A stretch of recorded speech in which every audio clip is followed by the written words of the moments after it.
પુંજપતિ અત્યારે છે એવા ઘણા ખરા દેખાય છે, અને ક્યાંક દાન ધર્મ કરતા હશે દયા તો એ પછી પોતાના દેખાડા માટે, નામ કમાવા માટે, અબોલ જીવોને, ભૂખ્યાઓને અમે જમાડ્યા, ગાયોને આપ્યું, એ બધું કરે, દાન તો કરશે, પણ જે સાચી રીતે સાચા હૃદયથી કરતા હશે મારે પ્રણામ છે હો આજના સમયમાં. પણ દાદાજી કહી ગયા એ હપ્તામાં દેખાડા કરશે, પોતાનું નામ રાજકીય ઉઠલા શેકવા માટે કરતા હશે, એ બગડી એવા હશે, પૈસાવાળા પણ એવા હશે.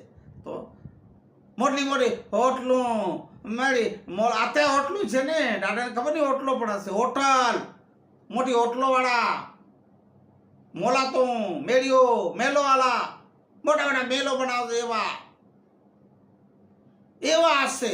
પણ જે દયા જેવા દયા ધર્મ દાન છે એને તો હું પણ પ્રણામ કરું છું. પણ આ જે દાદાએ કીધું એવા હશે જે દયા ધર્મ બધું કરે પણ પોતાના નામ કમાવા મળે એવા પણ હશે.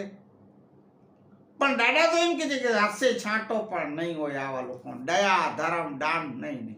આમ કરવાની વૃત્તિ તો હશે જ નહીં, દાદા કહે છે.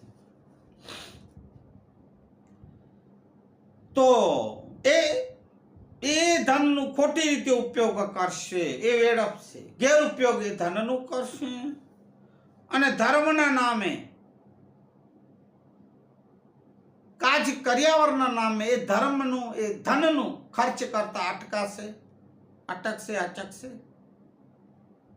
ધનવાન હશે પણ અભિમાનથી ભરેલો, જે મેં હમણાં કીધું દાન ધર્મ દયા રાખે કરે, પણ આમ અભિમાનમાં મેં કીધું, મેં દીધું, મેં જીવ દયા માટે આટલું કર્યું, મેં ભૂખ્યાને આટલું દીધું, એ બધું હશે, એ અભિમાન, એ લેખે નહીં લાગે દાન આવું.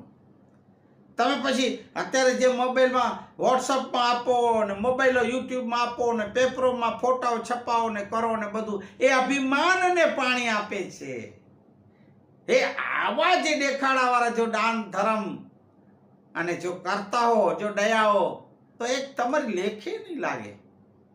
પછી વોટ્સઅપમાં ફોટાઓ ને લેખ ને પેપરોમાં ફોટાઓ ને લેખ ને હો હા મેં દીધા, આ કર્યા તે કર્યા, એ બધા મામીદેવના કીધા પ્રમાણે અભિમાનથી ભરેલા હશે. દાન તો ગુપ્ત દાન હોય, એ દાન ગુપ્ત હોય, એ લેખે લાગતું હોય છે. પછી જેમ ઘણા પંખાઓ આપે મંદિરોમાં, આશ્રમમાં, જ્યાં જરૂર ત્યાં સ્કૂલોમાં, તો પાંખડી દાડ બાપા દાદાના નામો લખાવતા હોય ને પંખામાં ફરતા હોય દાદા અને બાપ દાદાઓ.